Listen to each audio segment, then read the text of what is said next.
I begin with a quote from Trinidad's language policy. For as long as the imperatives of education were determined by the colonial powers, perceptions of what could legitimately qualify as language were determined by notions of social class, power, and control. I now present a brief background of the 4 islands under study as I prepare this white paper.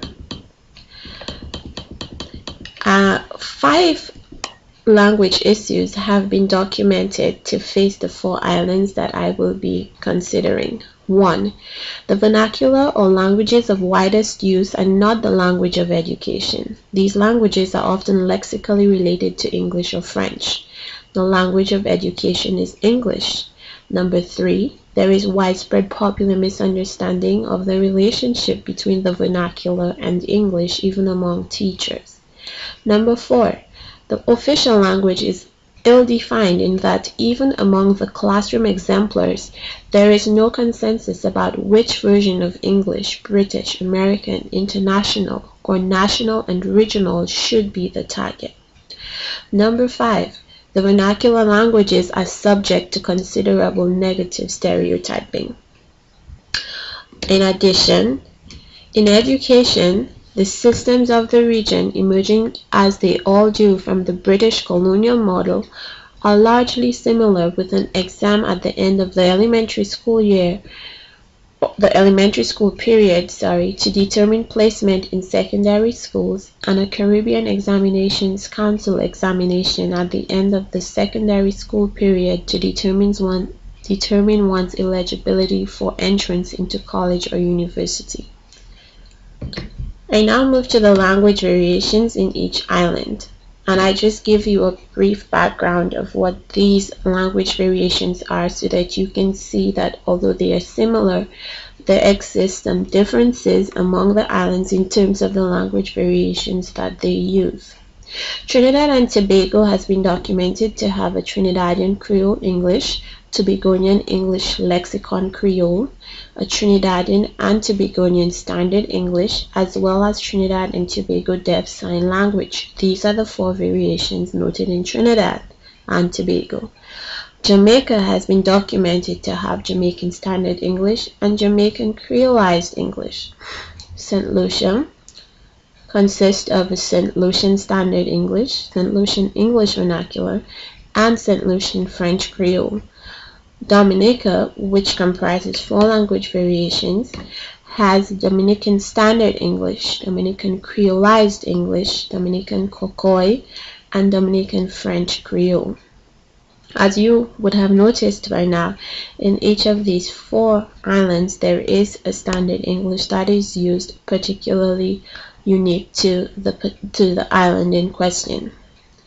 I noticed that in my research I found a policy document for each island. However, in the cases of St. Lucia and Dominica, there was only an education act and not necessarily a language policy. Trinidad and Jamaica, on the other hand, both have language policies that they have developed, and as you continue to listen to this, I would like you to pay attention to the dates or the years in which these policies were enacted.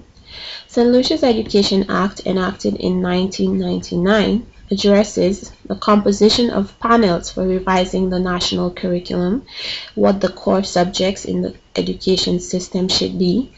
It comprised a composition of panels for constructing assessments of core subjects, the inclusion of religious education in schools, and there was no separation of church and state. It also determines the stages of public education, elementary and secondary, and it does not constitute a language policy or address language policy within this act. Dominica's Education Act, which was enacted in 1997, is very similar to St. Lucia's and also does not have a language policy or address language policy in the Education Act. Jamaica's language policy, enacted in 2001, presents a historical perspective on policy originally issued by the Colonial Office, which was previously in charge of Jamaica. It shows how a language policy emerged to reflect the language variations in Jamaica. It consists of research about language or learning language in a second language environment. It recognizes Jamaica's language situation as bilingual, English as the official language, Jamaican Creole as the most widely used language.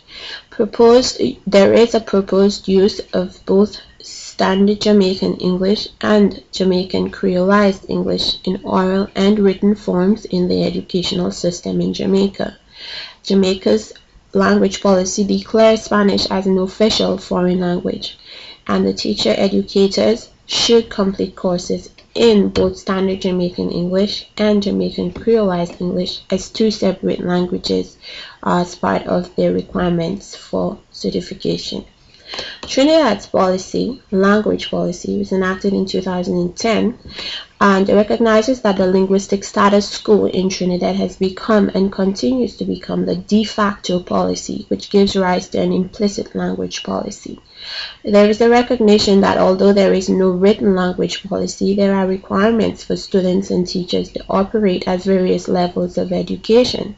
English teachers at the secondary level must hold significant qualifications in both English literature and linguistics. All exams in Trinidad are conducted in English with the false assumption that student competence can be measured accurately through this language at all times. Switching to Creole for ease of communication to students is frowned upon by many school administrators within the education system. The proposed language policy for early childhood education, elementary and secondary education does not include tertiary level education because it does not fall under the Ministry of Education in Trinidad. Students should possess competence in both English and the national language and demonstrate competence in the first foreign language, which is determined to be Spanish. The Creole languages were proposed to be declared as national languages. The Deaf Sign Language was proposed to be declared as an official language. The language policy of Trinidad also designated the codification of national languages and the preparation of materials in these languages for education and evaluation.